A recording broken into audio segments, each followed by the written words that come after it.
জয়িতাকে সবাই জয়ী বলেই ডাকে। কলেজের সব ছাত্রছাত্রী জয়ীর পরম বন্ধু, শুধু কয়েকজন ছাড়া। কলেজেরই ছাত্র কানাই সিং ভাবে দুনিয়াটা তার মুঠোয়। যখন তখন যাকে খুশি অপমান করে, তা সে অধ্যাপকই হোক বা পিয়ন অথবা ছাত্রছাত্রী।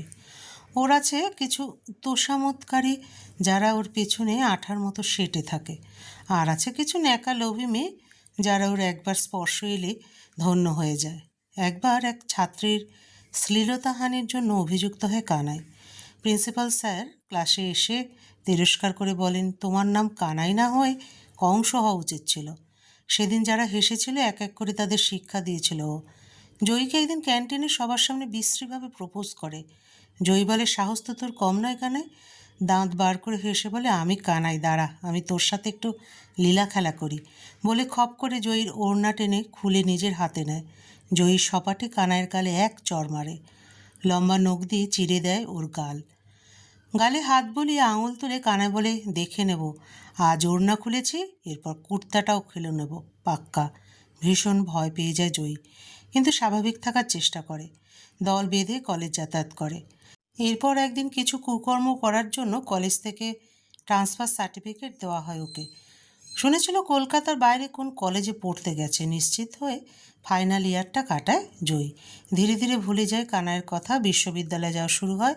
নতুন নতুন বন্ধু হয়েছে কিছু। এছাড়াও গানের, নাচের, আঁকার স্কুলের সঙ্গে যুক্ত। এসব নিয়ে বেশ কেটে যাচ্ছিল দিন। বাড়িতে বলেছে এবার বিয়ে করতে হবে। জয়ী রাজি নয়। যতদিন না মনের মতন মানুষ পাবে ততদিন পর্যন্ত বিয়ে করবে না, বাড়িতে জানিয়ে দেয়। কিছুদিন হলো জয়ীর এক সমস্যা হয়েছে। মাঝে মাঝে একটা কটু গন্ধ নাকে আসে। মনে হয় ইঁদুর পচার গন্ধ, কখনো মনে হয় কাগজ পোড়ার গন্ধ। কিন্তু জয়ীর পাশের লোক গন্ধ পায় না। জয়ী ওর মাকে প্রায় জিজ্ঞাসা করে, মা কোনো বাজে গন্ধ পাচ্ছ? মা বলেন, কই না, আমি তো পাচ্ছি না। তাই বাবাই একদিন ইএনটি ডাক্তারের কাছে নিয়ে গেলেন। উনি বললেন সাইনাসে সর্দি জমে পচে গেছে, সেই গন্ধ। ওষুধ দিলেন, নাকে ড্রপ দিলেন, কিন্তু গন্ধ গেল না। জয়ী অতিষ্ঠ হয়ে উঠল। সেদিন ইউনিভার্সিটিতে যাবার পথে বাসে বসে সেই পচা গন্ধটা পাচ্ছিল জয়ী। ওর গাটা গুলিয়ে উঠেছিল। কিছুক্ষণ পরেই হঠাৎই বিশ্রী গন্ধটা চলে গিয়ে একটা সুন্দর গন্ধে বাসের ভেতরটা সুরভিত হলো। মনে হলো চন্দন ফ্লেভারের কে যেন ধূপ জ্বালিয়েছে। সামনের দরজা দিয়ে ওঠা দুজন ব্যক্তি এসে জয়ীর পেছনের সিটে বসলো। একজন বয়স্ক, কাঁচা পাকা চুল, চোখে চশমা, টেকালো নাক, গায়ের রং ফর্সা, চেহারাতেই আভিজাত্য ছাপ স্পষ্ট। অপরজন মনে হয় জয়ীরই বয়সী। বাসটা ফাঁকা ফাঁকাই ছিল, তাই হইচই নেই। হঠাৎই জয়ীর কানে এলো ওদের কথাবার্তা, কিন্তু কয়েকটা কথা জয়ীকে তীব্রভাবে আকর্ষণ করলো। জয়ী কান খাড়া করে শুনতে লাগলো। বয়স্ক ব্যক্তিটি ছেলেটিকে বলছে, তোমাকে দেখেই বুঝতে পারছি যে তুমি কোনো সমস্যায় পড়েছ, তাই তোমাকে এদিকে ডেকে আনলাম। ছেলেটি বলছে, আপনাকে চিনলাম না তো। ব্যক্তিটি বলেন, তাতে কি, আমি তো চিনে নিয়েছি। নির্ভয় বলো, তোমার কি সমস্যা? ছেলেটি বলে, আমার না মাঝে মাঝে মনে হয় পাশে কেউ যেন রয়েছে, কিন্তু দেখতে পাই না। ব্যক্তিটি ফিসফিস করে বলেন, কোনো পরিচিত আত্মা তোমাকে কিছু বলতে চায়। ছেলেটি বলে, কি বলছেন? এটা একবিংশ শতক, আমি একজন ইঞ্জিনিয়ার, আমাকে বিশ্বাস করতে হবে এই কথা? ব্যক্তিটি বলেন, সৃষ্টির আদি থেকে এই আত্মার অস্তিত্ব আছে। আমি একজন গবেষক, পরলোকের অস্তিত্ব নিয়ে গবেষণা করছি বহুদিন ধরে। মারা যাবার আগে যাদের পিছু টান থাকে তারা ইহলোকের আশেপাশেই থাকে নানাভাবে। আমরা ওদের চিনতে পারি, তোমরা পারো না। ছেলেটি বলে, কীভাবে চেনা যায়? ব্যক্তিটি বলে, আগে আমার কাছে প্রশিক্ষণ নাও, সব জানতে পারবে। ওরা নানাভাবে আমাদের জানান দেয়। খারাপ আত্মারা উপদ্রব করে, গন্ধ ছাড়ায়, শব্দ করে। সৎ আত্মারা ভালোবাসে, উপকার করে। আগে আমার শিষ্য হও, সব হাতে ধরে শেখাবো। এই গন্ধের কথাটা শুনে জয়ী উত্তেজিত হয়ে উঠল। জয়ীর ইচ্ছে হলো ভদ্রলোকের সঙ্গে আলাপ করার, কিন্তু যেচে কথা বলতে লজ্জা করল। ছেলেটা বলল, আমার নামার সময় হয়েছে, আপনার সঙ্গে যোগাযোগ করব কী করে? ব্যক্তিটি বলে, এই বাসেই বা আশেপাশে স্মরণ করলেই হাজির হব। আমি নিশ্চিত বিশ্বাস। ছেলেটি নেমে গেল। একটু পরে জয়ী পেছন ফিরে দেখে ভদ্রলোক আর নেই। আশ্চর্য, কখন নেমে গেল? পরদিন বাড়িতে কিছু ছোটোখাটো উপদ্রব শুরু হলো। পড়তে বসেছে জয়ী, ঠাস করে জানলার পাল্লাটা খুলে গেল। দরকারি নোটস লিখছে, ফট করে জলের জাগটা ফেটে বই খাতা সব জলে ভিজে গেল। মাকে ডাকতে উঠেছে, দেয়ালে মাথাটা ঠুকে গেল। ঘর থেকে বার হয়ে বাগানে পায়চারি করছে, পেয়ারা গাছের একটা ডাল ভেঙে পড়ল। জয়ী চট করে সরে না গেলে মাথায় পড়ত। জয়ী ভাবছিল নিশীথ বিশ্বাসের কথা। গতকাল বাসে ওকে বলতে শুনেছিল খারাপ ভূতের উপদ্রব করে, শব্দ করে, গন্ধ ছাড়ায়। এর হাত থেকে বাঁচার উপায় ও নিশ্চয়ই জানেন। ওনার সঙ্গে দেখা হলে ভালো হতো। হঠাৎই জয়ী দেখে গেটের বাইরে একজন ইশারায় ওকে ডাকছে। সাহস করে কাছে গিয়ে দেখে নিশীথ বিশ্বাস। আমাকে ডাকছেন? জয়ী বলে, হ্যাঁ মামুনি। স্মরণ করলে যে? তারপর ফিসফিস করে বলে, কাল ঠিক 12টায় বাগবাজার মোড়ে। বলেই চোখের নিমেষে চলে গেলেন। অনেক প্রশ্ন ছিল জয়ীর, কিন্তু করা হলো না। যেমন ওর বাড়ি উনি কিভাবে চিনলেন, জয়ী বাগবাজারে যাবে জানলেন কি করে? যাই হোক, সেদিন রাতটা মায়ের সঙ্গে ঘুমোলো জয়ী, কিছু উপদ্রব হলো না। জয়ী সপ্তাহে 2 দিন স্যারের বাড়ি পড়তে যায় বাগবাজারে। পরদিন ক্লাস কামাই করে গেল বাগবাজার মোড়ের বাস স্টপেজে। দেখে সেদিনের বাসে সেই ছেলেটি এসে দাঁড়িয়েছে। জয়ীকে জিজ্ঞাসা করল, ম্যাডাম, একজন বয়স্ক চশমা পরা লম্বা ভদ্রলোক কি এসেছিলেন? জয়ী ছেলেটিকে চিনতে পারে, বলে, কে? নিশীথ বিশ্বাস। ভীষণভাবে চমকে উঠল ছেলেটি। জয়ী বলে, আমাকে উনি এখানে আসতে বলেছেন। ছেলেটি আশ্বস্ত হলো। তারপর ওদের ভাব জমতে দেরি হলো না, কারণ দুজনেই একটা প্যারানর্মাল ঘটনার শিকার। একটু পরে এলেন নিশীথ বিশ্বাস। ব্যস্ত নগরীর ব্যস্ততম পথ দিয়ে মানুষের ভিড় ঠেলতে ঠেলতে ওরা নিশীথবাবুকে অনুসরণ করে চলেছে, আর উনি ওই ভিড়ের মধ্য দিয়ে যেন বাতাসের গতিতে ছুটে চলেছেন। এই গলি ওগুলি পার হয়ে এক তস্য গলিতে ঢুকে একটি পাতি রেস্তোরাঁয় ঢুকলো। নিশীথবাবু বলেন, তোমরা গিয়ে বসো একটি কেবিনে, আমি পরে আসছি। আমার জন্য কোনো খাবার অর্ডার করবে না, এই সময় আমি কিছু খাই না। একটু পরে উনি এলেন, বললেন, দীর্ঘদিন ধরে আত্মাদের নিয়ে উনি গবেষণা করেছেন। পরে আরও 4-5 দিন ওরা তার কাছে পাঠ নিল। কখনো ফাঁকা পার্কে, কখনো ময়দানে, নিরিবিলি জায়গাতে ওদের ক্লাস হতো। নিশীথবাবু বলেছিলেন যে মৃত্যুর পর পুণ্যাত্মাদের পুনর্জন্ম হয় না, তারা ইহলোক থেকে অনেক দূরে স্বর্গীয় পরিবেশে বিরাজ করে। যারা জীবদ্দশায় কুকর্ম করে তারা প্রেতাত্মাতে পরিণত হয়। এই অবস্থাতেও লোকের ক্ষতি করে। আর যারা মহাপুরুষ নন অথচ ভালো সৎ, তারা ইচ্ছে করলে কোনো মাধ্যম ছাড়াই প্রিয়জনকে দেখা দিতে ও কথা বলতে পারে। তাদের উপকার করে তিনি এও বললেন যে অনেক খারাপ আত্মা আমাদের চারপাশে ঘুরঘুর করে। তাদের চেনার চোখ তৈরি করতে হয়। কেউ বাতাসের বেগে হাঁটে, কেউ গন্ধ ছড়ায়, কেউ শব্দ করে ভয় দেখায়। এরা কোনো মাধ্যম ছাড়া দেখা দিতে পারে না। তবে অনেক দিন এখানে থাকার পর ওরা অবয়ব ধারণ করতে পারে। এই কয়দিনে জয়ী সেই ছেলেটির, যার নাম কৌশিক, পরস্পরকে ভালোবেসে ফেলেছে। নিশীথবাবুর মাধ্যমে কৌশিকের সমস্যা তো মিটে গেছে, কিন্তু জয়ীর সমস্যাটা এখনও আছে। নিশীথ বিশ্বাস বলেছেন যে একটা দুষ্ট আত্মা আমার ক্ষতি চায়, সে কোনো মাধ্যম খুঁজছে। এই ধরনের আত্মাকে বলে দুষ্ট আত্মা। সেদিন রাতে জয়ীর ঘুম ভেঙে গেল পচা গন্ধে। বুঝলো যে দুষ্ট আত্মা আবার এসেছে। হঠাৎই বিশ্রী কর্দমাক্ত এক দেহের স্পর্শে উঠে দেখে একটা নোংরা বিড়াল ওকে আষ্টে পৃষ্ঠে জড়িয়ে আছে। ও কিছুতেই ছাড়াতে পারছে না। ভয়ে কণ্ঠস্বর রুদ্ধ হয়ে গেছে। অস্ফুট স্বরে বলে, নিশীথ জেঠু, আমাকে বাঁচাও।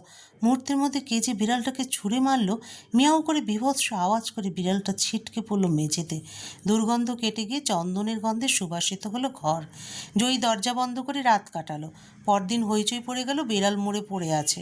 নিশীথ বিশ্বাস জয়ীকে বললেন, খারাপ আত্মাটা তোমার পূর্ব পরিচিত একজনের, যে তোমার ক্ষতি চায়। সাবধানে থেকো। এর মধ্যে জয়ী আর কৌশিক ওদের সম্পর্কের কথা বাড়িতে জানিয়ে দেয়। দুবাড়ির লোকেরা উদ্যোগ নিয়ে জয়ী আর কৌশিকের বিয়েটা দিয়ে দিল। বিড়াল মরার পর আর কোনো উপদ্রব হয়নি।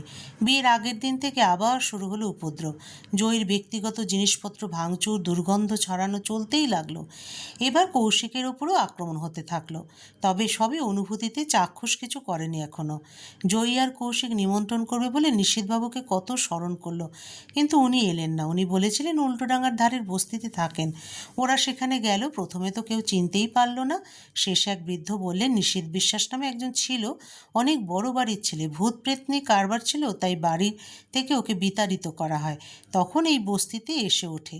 কিন্তু সে তো 40 বছর আগে মারা গেছে। ওরা দুজনেই বুঝতে পারলো এবার নিশীথবাবুর রহস্য। উনি গেলেন কোথায়? বিয়ের দিন গায়ে হলুদের সময় উঠোনে যেখানে আলপনা দেওয়া হয়েছিল, সেখানে দেখা গেল একটা কাটা পাখির মুন্ডু পরে।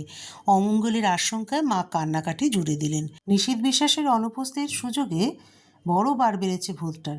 বিয়েবাড়ি তার কোনো গণ্ডগোল অবশ্য হয়নি, সব ভুলে গিয়ে বৌভাতের উৎসবে মেতে উঠল জয়ী। রাতে ফুলসজ্জা, শ্বশুরবাড়িতেও কোনো গণ্ডগোল হয়নি। কয়েক মাস নির্বিঘ্নে কাটল। সুখেই আছে জয়ী আর কৌশিক। নিশীথবাবুর কথা খুব মনে পড়ে। 24শে জুন ছিল কৌশিকের জন্মদিন, অথচ ওই দিনেই ওকে যেতে হবে গুজরাট। শাশুড়ি মা আর জয়ী দুজনেই মন খারাপ করে আছে। কৌশিক আগের রাতে জয়ীকে খুব আদর করলো, বলল, সোনা রাগ করো না, আমি 28 তারিখেই ফিরে আসবো সন্ধ্যাবেলায়। তাও জয়ী রাগ করে থাকলো। আবার এক প্রস্ত আদর করার পর কৌশিক চলে গেল। জয়ী অধীর আগ্রহে অপেক্ষা করে থাকে কৌশিকের ফেরার। এসে গেল সেই দিন। শাশুড়ি মা গেছেন মামার বাড়ি, রাতে ফিরবেন। জয়ী যায়নি, কৌশিক আসছে বলে। রাত 8টা, বেল বুঝে উঠল কর্কশ স্বরে। ডোরবেলটার কি মিষ্টি আওয়াজ! আজ এমন করে বাজছে কেন? জয়ী ছুটে যায়। দরজা খুলে দেখে কৌশিক। ও এসেই জয়ীকে টেনে শোবার ঘরে নিয়ে গেল। ওর আর তর সইছে না। বাইরে থেকে এসে কৌশিক জামা কাপড় না ছেড়ে ঘরে ঢোকে না। আজ কৌশিকের আচরণ জয়ীর কাছে কেমন যেন অস্বাভাবিক লাগছে। জয়ীকে টেনে ওর পোশাক খুলে ফেলে। নিরাবরণ দেহটা নিয়ে ছেলেখেলা করতে লাগলো। আঁচড়ে কামড়ে জয়ীকে ক্ষত বিক্ষত করে দিচ্ছিল। সেই পচা গন্ধটা আবার পাচ্ছে জয়ী। ও নির্মমভাবে জয়ীকে ধর্ষণ করছিল। গত কমাসে কৌশিকের এমন আচরণ দেখেনি কখনো জয়ী। মাত্র 4 দিনের ব্যবধানে কৌশিক এমন কাতর হয়ে পড়ল যে সব রুচি বিসর্জন দিল। যাকে ভালোবেসে চাইলেই ও পেতে পারত, তাকে এমন নির্মমভাবে আঘাত করতে পারছো কী করে? জয়ী লজ্জায়, ঘৃণায়, আতঙ্কে মরে যেতে যেতে ওর শরীরের দখলদারিতে তলিয়ে যাচ্ছিল। কৌশিক যখন জয়ীকে ছাড়ল তখনও ক্লান্ত, বিধ্বস্ত। কৌশিকের উপর হওয়া শরীরটা দেখে ঘৃণা হচ্ছিল। জয়ী বাথরুমে গিয়ে মাথায় জল ঢালতে লাগলো। সাবান দিয়ে ঘষে ঘষে শরীর পরিষ্কার করছিল। তারপর রান্নাঘরে গিয়ে খাবার গরম করে। মাকে ফোন করে বলতে যাবে আপনার ছেলে ফিরেছে, তখনই ফোন বেজে ওঠে। হ্যালো জয়ী, আমি কৌশিক বলছি। ফ্লাইটটা মিস করেছি, পরের ফ্লাইটে আসছি, রাগ করো না প্লিজ। তাহলে ঘরে কে? কে আমার সর্বস্ব এমনভাবে হরণ করলো? আর ভাবতে পারে না জয়ী। উঁকি মেরে দেখে খাট ফাঁকা। জয়ীর গায়ে এখনও আঁচড়ের দাগ স্পষ্ট। এমন সময় অদৃশ্য বিশ্রী কর্কশ কণ্ঠস্বরে শুনল, কি কথা দিয়েছিলাম মনে আছে তো, কুর্তা খুলেই ছাড়বো। হেরে গিয়ে দহন জ্বালায় জ্বলতে থাকে জয়ী। পরে কলেজের বান্ধবীকে ফোন করে জানতে পারে যে কানাই নাকি খুন হয়। তবে কী কারণে খুন হয় ওর বান্ধবী স্পষ্টভাবে বলতে পারেনি। রাত 11:30টায় এলো কৌশিক। জামা ছেড়ে স্নান করে ঘরে ঢুকলো। মুখে সেই পরিচিত হাসি, নম্র বিনয়। সে রাতে দ্বিতীয়বার মিলন হলো জয়ীর। জয়ীর নির্জীব ভাব সেদিন কৌশিককে বিস্মিত করেছিল হয়তো। ওকে কিছু বলেনি সেদিন। জয়ীর শরীর দিন দিন খারাপ হচ্ছিল। 1.5 মাস পর ডাক্তার বললেন জয়ী মা হতে যাচ্ছে। জয়ীর মাথায় যেন বাজ পড়ল। মনের মধ্যে যেন ঝড় ওঠে জয়ীর। ভাবে, কার সন্তান আমার দেহে? সেই অশরীরী নয় তো? এই মাসে তো আমি মা হইনি। তবে কি সেই দিনের ঘটনা এর জন্য দায়ী? কৌশিক আর মা আমাকে এত যত্ন করছে আর আমি ওদেরকে ঠকাবো? একদিন রান্নাঘরের ফ্লোরে তেল পড়ে থাকায় পা পিছলে পড়ে যাচ্ছিল জয়ী। শাশুড়ি মা আর কৌশিক জয়ীকে বাঁচিয়ে দিল সেদিন। শুয়ে শুয়ে কল্পনা করছিল জয়ী যে একটা ভূতের বাচ্চার জন্ম দিতে যাচ্ছে আমি। ভাবতে জয়ীর গাটা শিউরে উঠল। একদিন নিঃশব্দে ছাদে উঠে আসে জয়ী। আলসিতে দাঁড়িয়ে নিজেকে আলতো করে ভাসিয়ে দিল। কয়েক সেকেন্ডের মধ্যে কে যেন কোলে তুলে নিল জয়ীকে, আস্তে করে শুয়ে দিল ছাদে। চারিদিকে চন্দনের গন্ধে ভরপুর। চোখ খুলে দেখে নিশীথ বিশ্বাস। কি করছিলে মামুনি? ভুল করছিলে। সন্তান কানাই সেদিন তোমাকে ভোগ করেছিল। কিন্তু মা, অশরীরীর বীর্যপাত হয় না, তাই তুমি যা ভাবছো তা ভুল। না জেনে কী কাণ্ড করছিলে বলো তো? জয়ীর অপরাধবোধ জাগ্রত হয়।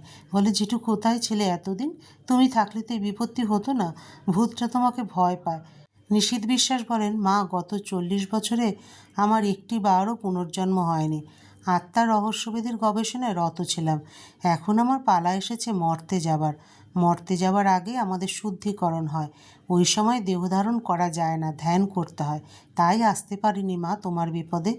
এবার আমার পুনর্জন্মের পালা। মা, তোমার গর্ভে প্রবেশ করবো এবার। আমাকে কোলে ঠাঁই দেবে না মা? আমি তো মা হয়েই গেছি, ডাক্তারবাবু বলেছেন। এখন তোমার গর্ভে আছে শুধু রক্ত মাংসের একটা ছোট্ট অংশ। কদিন পরে ওই অংশটি 3 ভাগে ভাগ হবে। এই সপ্তাহ থেকে শুরু হবে মস্তিষ্ক হৃৎপিণ্ডের গঠনের কাজ। তার আগেই আমাকে প্রবেশ করতে হবে তোমার গর্ভে, প্রাণ প্রতিষ্ঠা হবে তখনই। আর একটা কথা, কানাইয়ের পুনর্জন্ম হয়েছে ইতর জনিতে, সেদিনের পরকে শুকরীর গর্ভে জন্মাতে হয়েছে। আপাতত কিছুদিন ও আসবে না। আর ভবিষ্যতের কথা, আমি তো থাকবো তোমার ঢাল হয়ে।